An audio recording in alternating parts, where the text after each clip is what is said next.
America लगातार तीसरे विश्व युद्ध की तरफ बढ़ता हुआ जा रहा है। अगर किसी ने 2026 के अंदर हिटलर को देखना है तो आप हिटलर के रूप में अगर किसी को देखना चाहते हैं तो वो आप डोनाल्ड ट्रंप को देख सकते हैं। इनकी रणनीति, इनकी विदेश नीति, या फिर यह कह दिया जाए कि किसी देश के राष्ट्रपति को उठाना है, प्रधानमंत्री को उठाना है, किसी देश को बर्बाद करना है, तो आज के दिन इनका यह बाएं हाथ का काम है। इन्होंने जिस प्रकार से कूटनीति विश्लेषण कर रखा है, जिस प्रकार से ये अत्याचार करते जा रहे हैं, तो रूस और चाइना ने भी अब इनसे टोटली जो है एक प्रकार से विरोधाभास में उतर चुके हैं। और रशिया ने तो यह भी कह दिया है कि अगर अमेरिका किसी भी प्रकार का अदर डिसीजन लेता है तो परमाणु बम उनके पास में भी। और जब बात परमाणु बम की आ जाती है, जब बात विश्व युद्ध की आ जाती है, तो फिर अशांति का माहौल चारों ओर फैल जाता है। हाल ही के अंदर आप लोगों को इस बात का पता होगा कि ईरान के अंदर बहुत ही ज्यादा मात्रा में हलचल हो रही है। ये हलचल जो है एक प्रकार से दंगे फसाद कह लो, या फिर ये कह लो कि बहुत लार्ज स्केल पे प्रोटेस्ट हो रहा है। हजारों लोगों की मृत्यु हो चुकी, हजारों लोग आज के दिन जेल के अंदर बंद है। और इन सभी चीजों के अंदर, आग के अंदर जो घी डालने का काम किया है वो डोनाल्ड ट्रंप ने किया है। अब डोनाल्ड ट्रंप ने अपने जो एक सोशल मीडिया, जिसका नाम ट्रुथ सोशल मीडिया पे एक पोस्ट किया है कल शाम को ही, और पोस्ट में यह लिखा है कि ईरानी देशभक्तों, ये जो देशभक्त जो शब्द का इस्तेमाल किया है, जो लोग वहां पे प्रोटेस्ट कर रहे हैं, दंगा फसाद कर रहे हैं, सारी चीजों को जो है, जो वहां का जो कल्चर है, उन चीजों को तबाह करने में जो लगे हुए हैं, उनको इसने देशभक्त शब्द से संबोधित किया। और उन्होंने कहा है कि ईरानी देशभक्तों, जितने भी संस्थान हैं आप उन सभी पे कब्जा कर लो, मदद आप लोगों को जल्द ही मिलने वाली है, हम रास्ते में हैं। और ये जैसे ही शब्द कह दिए जाते हैं तो केवल और केवल सोशल मीडिया पे नहीं, देश और विदेश के अंदर हलचल मच जाती है। इसलिए क्योंकि ये जो एक प्रकार से ना जो सनकी वाला जो काम कर रहा है, जो बिना सोचे समझे कुछ भी कर रहा है, ये केवल एक देश के लिए नहीं है, ये बहुत सारे देशों के लिए एक विरोध का काम कर रहा है। ये वास्तविकता में चाहता क्या है? या तो ये ईरान की आजादी चाहता है, या फिर डोनाल्ड ट्रंप तीसरे विश्व युद्ध की तरफ अग्रसर हो रखा है। इसने मूड बना रखा है कि कोई भी हो, किसी भी टाइम हो, सारी चीजें आप डिसाइड कर लो, करना हमें है। हाल ही के अंदर ईरान के अंदर जितनी भी चीजें चल रही हैं, उन चीजों को देखते हुए डोनाल्ड ट्रंप ने ईरान से सभी के सभी नाते बंद कर दिए हैं, सभी बातचीत बंद कर दी है। ईरान के अंदर जो यहां का एक एम्बेसडर था, उन जो हालांकि जो सबसे लास्ट उसी से बात होती थी, उसने भी बात बंद कर दी है। अमेरिका का बस एक ही कहना है, इन्होंने कहा कि जितने भी प्रदर्शनकारियों की हत्या हो रही है वो अभी रोक दो, अगर नहीं रुकी तो बाकी जवाब हम देने के लिए तैयार बैठे हैं। अब ईरान के ऊपर इतना बड़ा काम होने के बाद में ईरान से संबंधित अमेरिका ने टैरिफ प्लान का भी इस्तेमाल कर दिया। अब बातें दिक्कत ईरान से थी तो और विदेशों से क्या प्रॉब्लम थी? तो इसने यह कह दिया कि जितने भी ईरान के साथ में जो भी ट्रेड हो रही है, कोई भी अगर ईरान के साथ में जो संबंध है, किसी ने अगर व्यापार पॉलिसी अगर ईरान के साथ में कर रखी है, तो अमेरिका उसके ऊपर सीधा सीधा 25% का टैरिफ लगा देगा। ये नहीं देखेगा कि कौन सा देश और कौन सा देश नहीं है। नया नियम बता दिया है कि कोई भी देश अगर ईरान के साथ में कुछ भी करता है, ट्रेड करता है, कोई भी रिलेशन रखता है, तो उसके ऊपर अमेरिका सीधा सा 25% टैरिफ लगा देगा। इसका उद्देश्य क्या है? इसका उद्देश्य यह है कि जिस प्रकार से वेनेजुला के ऊपर अपना अधिकार जमाना चाहता है, क्योंकि आप लोग जानते हैं कि वेनेजुला जो है एक तेल का और मिनरल्स का रिसोर्सेज माना जाता है। Same as it is Iran के पास में भी बहुत बड़ा रिसोर्सेज है, वो भी ऑयल का। और इस ऑयल के ऊपर सबसे ज्यादा जो डिपेंड है वो चाइना डिपेंड है। तो अगर टैरिफ लगाता है या फिर टैरिफ से संबंधित ये बात कह भी दी गई, क्योंकि इन्होंने ये कह दिया कि जो 25% जो टैरिफ लगेगा ये तत्काल प्रभाव से लगेगा। अगर कोई सभी के सभी देश इनसे अगर मुंह मोड़ लेते हैं, ईरान से अगर मुंह मोड़ लेते हैं, तो ईरान की जो अर्थव्यवस्था है पूरी तरह से वो नष्ट हो जाएगी, ईरान अलग थलग पड़ जाएगा। अब फिर क्या डिसीजन लेना है वो अमेरिका डिसाइड करेगा।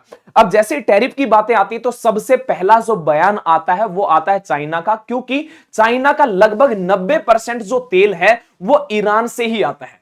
और जैसे ये चीजें आ जाती है, जैसे ही सोशल मीडिया के ऊपर इसने बोल दिया था कि 25% टैरिफ लगेगा, चाहे कोई भी हो, कैसा भी देश हो, तो वहां से जो चीनी राजदूत है उसने ये कहा कि टैरिफ युद्ध का कोई विजेता नहीं होता, दबाव समस्याओं का हल नहीं कर सकता। केवल चाइना नहीं, अब चाइना के साथ में दूसरा अगर बातें की जाए जो ट्रेड के मामले में जो डिपेंड है वो रसिया भी है। तो रसिया ने सीधा सीधा कह दिया कि ये जो बार बार ये आप धमकियां दे रहे हो, इन धमकियों को पहली बात तो कम करो, ये इन प्रकार का सॉल्यूशन नहीं बन सकता। आप किसी भी देश को किसी भी प्रकार की आप धमकियां और सबसे बड़ी ये जो टैरिफ वार जो खेल रहे हो, इसको बंद करो, इन शब्दों का इस्तेमाल मत करो।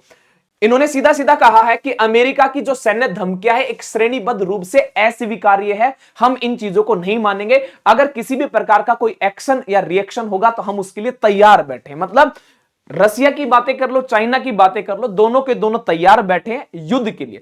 परंतु सबसे बड़ा मुद्दे वाली बात यह है कि ईरान के जिस प्रकार से हालात हो रखे हैं, कल ही अगर बातें की जाए तो ईरान के एक अधिकारी ने यह कहा है, पहली बार यह स्वीकारा है कि 2000 से अधिक हत्याएं हो चुकी हैं, मतलब मौत हो चुकी है। लोगों को यह नहीं पता चल रहा कि किस परिवार से, किस घर से कितने लोगों की डेथ हो चुकी है, किसी को कुछ नहीं पता है। बट अगर एक आंकड़े के अनुसार देखा जाए तो लगभग 12,000 से अधिक लोगों की हत्याएं हो चुकी हैं और 16,500 से अधिक लोग अभी भी गिरफ्त में हैं, उनको पकड़ रखा है। अभी तक ऑफिशियल आंकड़े जारी नहीं किए गए हैं, ये अनऑफिशियल है। इनका लिंक जो है, ये मैंने कहां से आंकड़े लिए हैं, इनके बारे में मैं लास्ट में आपको बता दूंगा कि इन सभी के सोर्सेस क्या हैं।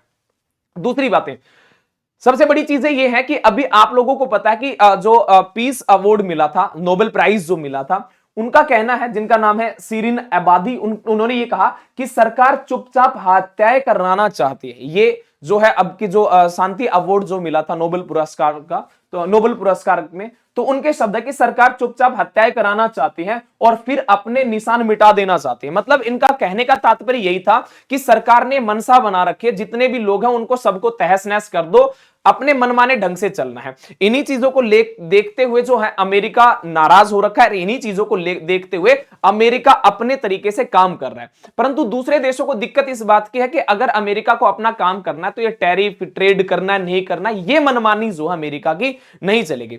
बातें की जाए तो पूरे ईरान की बातें की जाए तो 31 के 31 प्रांतों में, ये पूरा का पूरा ईरान का नक्शा है, जहां पे आपको ये लाल कलर वाला पोर्शन दिखाई दे रहा है, ये सभी जगह जो वहां पे विरोध चल रहा है, दंगा फसाद चल रहा है, या फिर ये कह दिया जाए ये वो लाल एरिया है जहां पर आज ईरान जल रहा है सारा का सारा। अगर बातें की जाए वहां की मुद्रा की बातें की जाए तो वहां की करेंसी बिल्कुल खत्म हो चुकी है।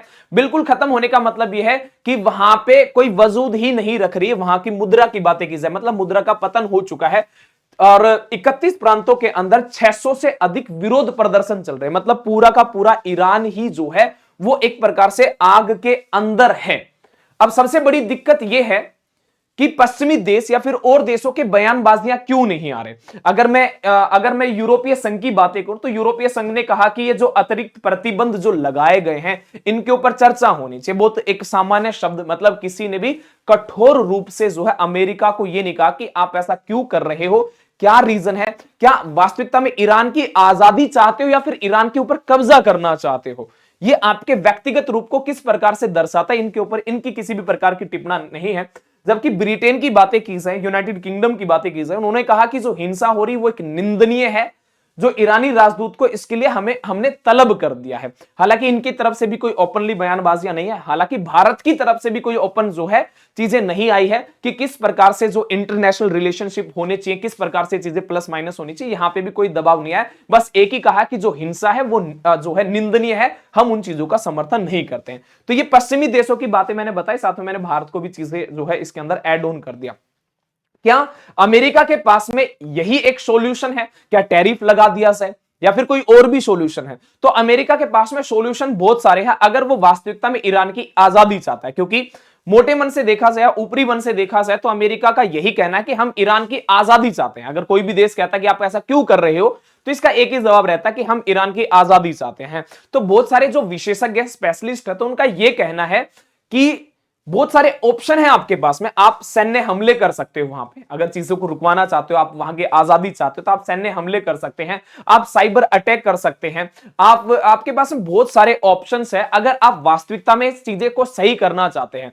परंतु आपका मन जो है, ये विशेषज्ञ का कहना है, अगर आपका मन जो है इन चीजों का इस्तेमाल न करते हुए आप प्रेशर बना रहे हैं दूसरे देश भी कुछ ना कुछ हरकतें करें, जिसका रिजल्ट जो है बहुत ही ज्यादा जो है वो गलत या फिर दूसरी दिशा में जाएगा। सबसे बड़ी बात यही है कि वास्तविकता में जो अदर देशों की बातें की है या फिर जो स्पेशलिस्ट है उन लोगों का यही कहना है क्या यह ईरान की आजादी है, मतलब अमेरिका जो कर रहा है, क्या ये या ईरान की आजादी है, या फिर ये तीसरे विश्व युद्ध की शुरुआत है?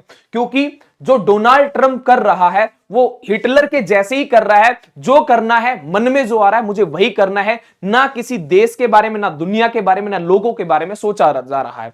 तो ये वास्तविकता में चाहते क्या है, या फिर आप लोगों की भी क्या राय है? क्या वास्तविकता में जो डोनाल्ड ट्रंप है वो जो है ईरान की आजादी चाहते हैं, या फिर कहीं ना कहीं ये तीसरे विश्व युद्ध की तरफ जो है एक मोड़ देने का प्रयास किया जा रहा है? मैंने जितनी भी चीजों का इस्तेमाल किया है, जितने भी आप लोगों ने पीपीटी के अंदर जो स्लाइडें देखी है, जितना भी कंटेंट आप लोगों ने देखा, इन सभी के सोर्सेज ये सभी हैं, सभी के सभी न्यूज़पेपरों के मैंने नाम यहां पे मेंशन कर दिए हैं। जितने भी शब्द लिखे हुए सारे के सारे इन्हीं न्यूज़पेपरों से लिए गए हैं। हालांकि आप लोगों की क्या राय है, आप लोग किस प्रकार से इन चीजों को देखते हैं? क्या वास्तविकता में टैरिफ खेल के क्या कुछ नया करना चाहता है, या फिर वास्तविकता में यही एक रीजन है कि ईरान की आजादी चाहता है, या फिर डोनाल्ड ट्रंप तीसरा विश्व युद्ध चाहता है? क्योंकि रसिया और चाइना भी अपने आप में बहुत बड़ी पावर है। अगर ये दोनों महाशक्तियां भी अगर एक साथ मिल जाती है तो कहीं ना कहीं अमेरिका अलग थलग पड़ सकता है। आप लोगों की क्या राय है कमेंट बॉक्स में जरूर बताना। आज के लिए इतना ही। जय हिंद, जय भारत।